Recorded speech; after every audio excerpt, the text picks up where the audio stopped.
This is the face of wicked hangover. So, when I talked to you this morning, I was still drunk. There was no way that I was sober because I went back and looked at the conversation that we had in Google Talk, and I was clearly still drunk. There was entirely too many caps locks and exclamation points, and because I have not felt the need to use caps locks or exclamation points for the rest of the day since I kind of woke back up this afternoon. So, took a bit of a nap from like 3 to 4 this afternoon and woke up just fucking hungover. So my hair's a mess. I took a shower today, but I didn't do anything with it. So, like, pulled out the hat, got the frumpy sweater on, got my ripped up t shirt, the one with the gigantic hole in it. So, I'm wearing my, I think I bought these pajama pants with you. I think these were a you. They've got little skulls on them. They were like Target Halloween pants, but they're one of my favorite pair of pajama pants. Anyways, I loved your video this time. That is by far my favorite video. I love seeing you all angry about feminism and glossy magazines and skinny bitches, skinny white women. That was like the most you I've seen you in a long time. That was awesome. I did listen to the Crystal Castles and Robert Smith song this morning. I actually listened to it 3 times in a row to fully experience it, and I like it. It's it doesn't suck. I'm not in love with it, but it's okay. You talked about the Jenny and Johnny album. I've heard, I think it's Running with Scissors, and there's another song. I'm on her mailing list, and so, like, I get emails from her probably once a week where she tells me about whatever she's working on. I heard the single, whatever that first one was. I'm not super in love with it. I feel like I like her. I feel like I like her with Rilo Kiley the best, and like I liked Rabbit Fur Coat, and I really liked Acid Tongue, her solo album, for a while, but now I can't hardly listen to it. I don't know why. I think it's because it's associated with like a certain period of my life that's gone, and so I really look rough. Usually I have makeup on, like my hair's done. Ugh, rough. Like a homeless person. Um, anyways, so Venus Zine. I've read, you gave me a couple of them, so I've read a couple, but I've never really read it. But I, I think there does need to be a glossy feminist magazine that shows different kinds of women and, different body types and different ethnic backgrounds and things like that. And different perspectives, too. Gay women, straight women, butch women, femme women. Like, I think that there needs to be all of that. I think that there needs to be more trans models and things like that in magazines. Like, I feel that it needs to be more inclusive in general. But if you want it done right, you got to do it yourself, right? So, you start it. I'll write for it. We got it handled. The open letter to men that I wrote on my blog. I have been thinking about that for a long time, actually. If you read through most of that blog, like, that's been kind of the prevailing theme.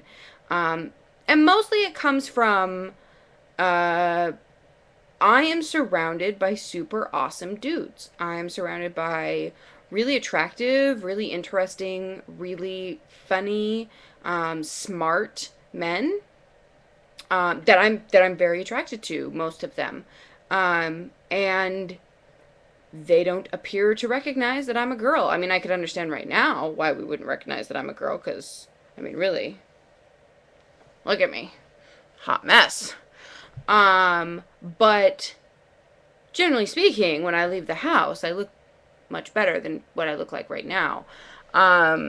So I feel like feel like I'm being overlooked because I'm not super girly. Like, I mean, I wear makeup and dresses and nice clothes and things like that, but I'm not, I guess, I don't know, like maybe traditionally girly would be a better way of putting it. So I think that because I don't play the games, I don't do the like, I'm not coy, I'm not, I'm not pretending to be a damsel in distress. It's just not my thing.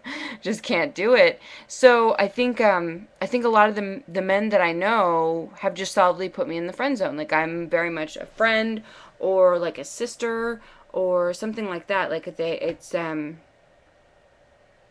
it's just it's just weird, and I just wanted the opportunity to voice my opinion on that. Like seriously, like I get it. I'm awesome and I'm a great friend, and I totally understand why you want to be my friend, because I would want to be my friend too, because I'm a fantastic friend and I'm fucking hilarious, and I'll bring you lunch when you're hungry, and I'll, you know, listen to your day, listen about how your day was and all of that shit. But like every once in a while, you know, I want to be made to feel like a girl. I want somebody to recognize that I'm a girl. So that's what that was about. There was something in specific that happened. I thought that I had asked somebody on a date. Clearly, I was wrong, um, because they brought a friend with them to the thing that I thought was a date, which ended up being fine because I brought friends. I mean, like I was going with friends anyways, so it wasn't alone. I hung out with. Oh, I didn't really hang out with the person that I had asked. I ended up hanging out with Ezra because that's what I do. Um, but that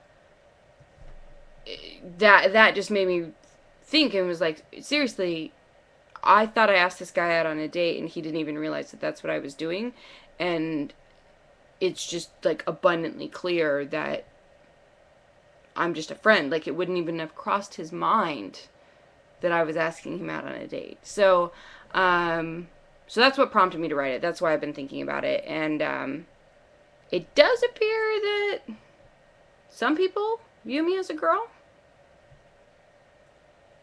So that's good. That made me happy. Um, but I still think the sentiment stands. Like that's the thing. Like I still think the sentiment stands. So that was all the notes I had because mostly you just talked about the magazine. So I didn't have a whole lot to add. I didn't really do anything today, and I talked to you a whole bunch this morning. So like, you know about the important stuff that's happening in my life. So, the only other thing that happened since the last time I talked to you was Ashley and I recorded episode 2 of the podcast. Excuse me. So you need to make sure you listen to episode 1 because episode 2 is probably going to come out tomorrow afternoon. So you need to do that, and I'd really love your feedback. It's silly, it's stupid, it's not anything. I mean, it's not thought provoking. It's not anything other than two drunk girls who are super old friends having a conversation. But I hope it's funny. I hope that it's at least interesting to listen to. But I would still really like your feedback. And I would love for you to listen and then call or email with a comment or something that we could put on the show. One of Ashley's friends called and left a message this week, and one of my friends called and left a message. So this episode that we did tonight is going to have both those calls because we can take the voicemails and actually put them in the tracks when we do the when we do the editing. So those will be in there, which is kind of cool. And then oh my god, I can't stop yawning. You'd think I wouldn't be this tired, but I don't sleep well when I'm drunk, especially when I'm that drunk.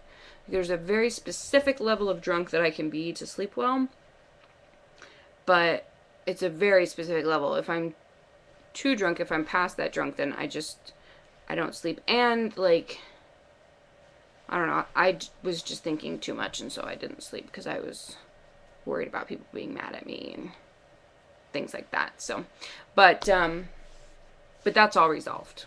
Everybody's fine. So, nobody's mad. We're good. Have another busy week. Oh my god, I cannot stop yawning. I have another busy week. So I'm not sure if I'll get a video up tomorrow, but I probably definitely will on Wednesday. I'm gonna call it good for tonight. Heart you. I will talk to you soon.